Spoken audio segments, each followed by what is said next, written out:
सबैलाई मेरो तर्फबाट नमस्कार। र मैले कथा सुनाउँछु भनेको थिएँ। मैले यो तेस्रो कथा र निकै समय लामो हुन पुग्छ र मैले यसरी कथा मेरो चाहिँ यसरी सुरु भएको रहेछ भन्नुपर्ने हुन्छ।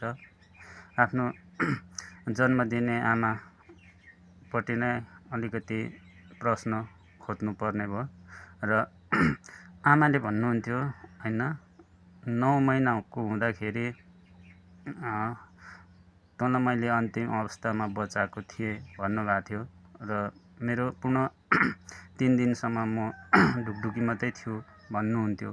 र यसको अलावा अर्थ के चाहिँ रहेछ भन्दै जाँदाखेरि, प्रश्न खोज्दै जाँदाखेरि हामीले आफूमा धेरै कठिनहरू पार गर्नुपर्ने भएको कारणले गर्दाखेरि म यो तपाईहरूलाई एउटा उदाहरण दिँदैछु र यसमा धेरै ज्ञानहरू छ र तपाईहरूले यसलाई खोज्न सक्नुपर्ने हुन्छ।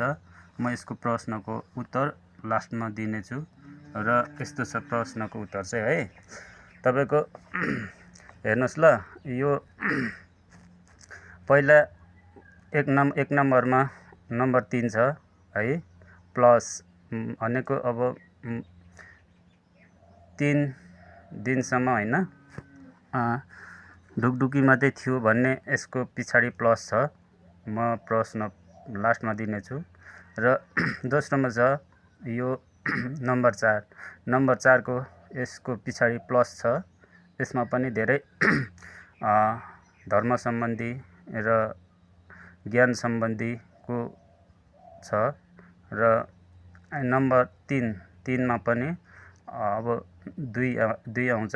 2 आएको यसको पछिको प्लसमा पनि तपाईहरूलाई अर्थहरू धेरैवटा लुकेको छ। यसलाई तपाईहरूले उल्टो सुल्टो गरेर खोज्नु सक्नुहुनेछ। र 3, 4, 2 गरेर जम्मा 9 भयो।